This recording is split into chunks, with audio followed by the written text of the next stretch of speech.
Bismillahirrahmanirrahim. Assalamualaikum warahmatullahi wabarakatuh. Alhamdulillah wassalatu wassalamu ala Rasulillah wa ala alihi wa ashabihi ajma'in. Asyhadu an la ilaha illallah wahdahu la syarika lah wa asyhadu anna Muhammadan abduhu wa rasuluhu allazi la nabiyya wa rasul ba'da. Rabbi israh li sadri wa yassir li amri wahlul 'uqdatam min lisani yafqahu qawli. Rabbana zidna ilma warzuqna fahma. Amma ba'du. Sahabat-sahabat sekalian, melanjutkan kembali materi kita di serial I'rab Al-Quran Juz 30. Setelah pada video sebelumnya kita membahas I'rab lafzi, sekarang kita membahas jenis I'rab yang kedua, yaitu I'rab taqdiri. Al-I'rab taqdiri atharun ghairu zahirin ala akhiril kalimati. I'rab taqdiri, tanda di akhir katanya tidak nampak, yajlibuhu al-amil, meski pada kata tersebut terdapat pengaruh amil. Fatakunu al-harakatu muqaddaratan, sehingga jadilah tanda akhirnya dengan harokat yang dikira-kirakan. Di annaha ghairu malhudhatin, dikarenakan tanda akhir tersebut tidak bisa diindra, tidak bisa dilihat dan tidak bisa dibaca. Wa huwa yakunu fil kalimatil mu'rabatil mu'tallatil akhir bil alifi awil wawi awil ya'i. I'rab taqdiri ada pada kata mu'rab yang mu'tal akhir dengan alif, waw atau ya. Wa fil mudhafi ila ya'il mutakallimi, dan pada mudhaf ke huruf ya mutakallim. Wa fil mahki, juga pada i'rab al-mahki in lam yakun jumlatun, jika bukan merupakan jumlah. Wa fima yusamma bihi minal kalimatil mabniyati abil jumali, juga pada i'rab musamma bihi yang berasal dari kata yang mabni atau jumlah. Pada kesempatan ini kita tidak akan membahas semuanya, tetapi hanya membahas i'rab taqdiri yang terjadi pada kata yang mu'tal akhir dengan alif, waw atau ya, baik pada ism maupun fi'il. Sementara i'rab pada mudhaf ke ya mutakallim, kemudian i'rab al-mahki dan i'rab al-musamma bihi, insyaallah kita akan bahas pada kesempatan lain yang terpisah. I'rab taqdiri terjadi pertama pada kata mu'rab. Ingat selalu mu'rab yang mu'tal akhir dengan alif, waw atau ya. Maka ini membawa kita kepada pembahasan apa saja al-kalimatul mu'rabah, kata-kata yang mu'rab. Kata yang mu'rab yang pertama adalah al-fi'lu al-mudhari'u, fi'il mudhari', kecuali tentu saja yang kemarin sudah kita masukkan ke dalam fi'il mudhari' yang mabni.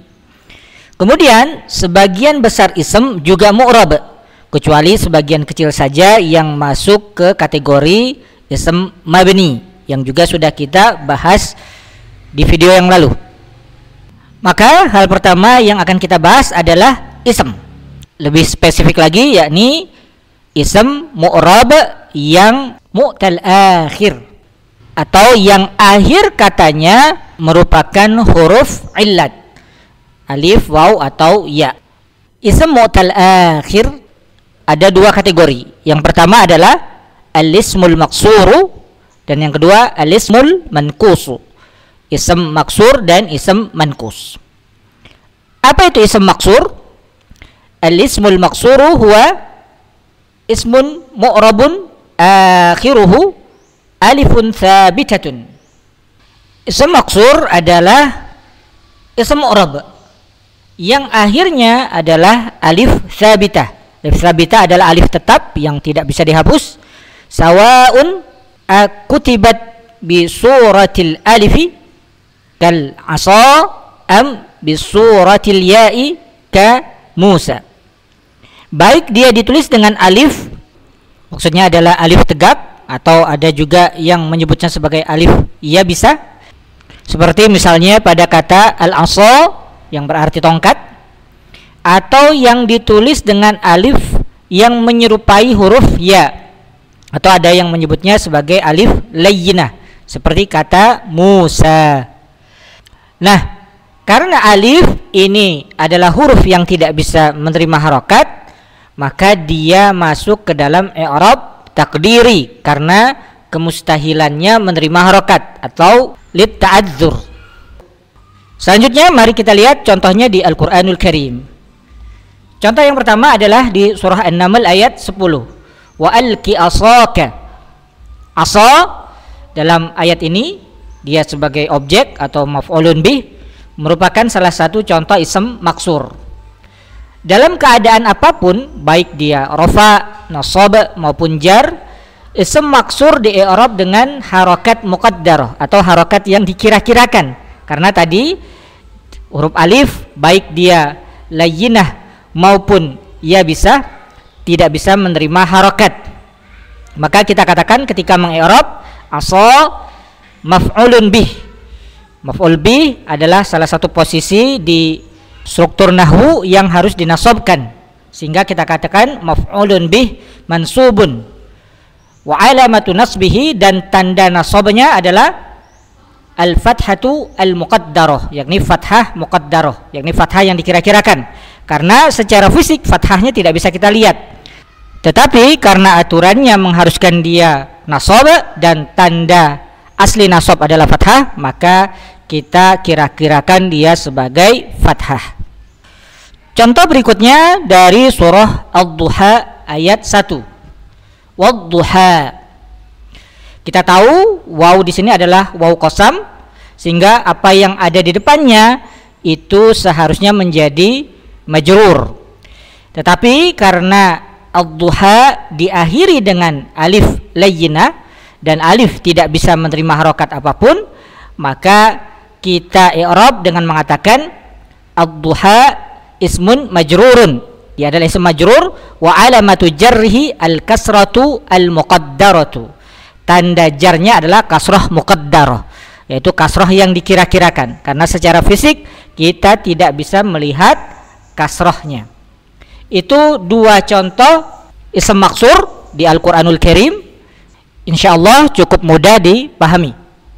Selanjutnya berpindah kita ke jenis ism mu'tal akhir yang kedua, yakni ism manqus.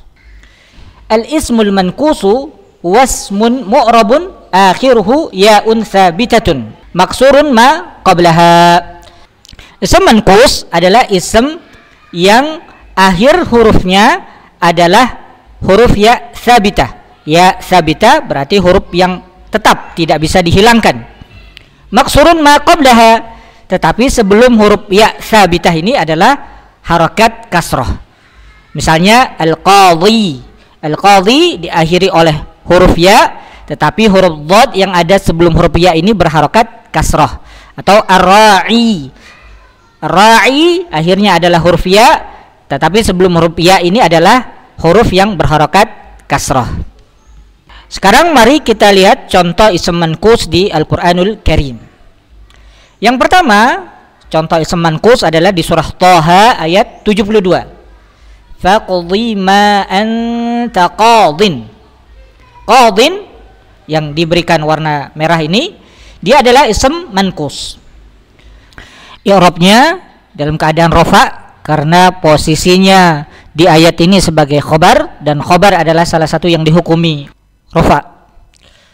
Jika ism manqus di i'rab atau dalam posisi rafa, maka dia di i'rab dengan dhammah muqaddarah. Kenapa?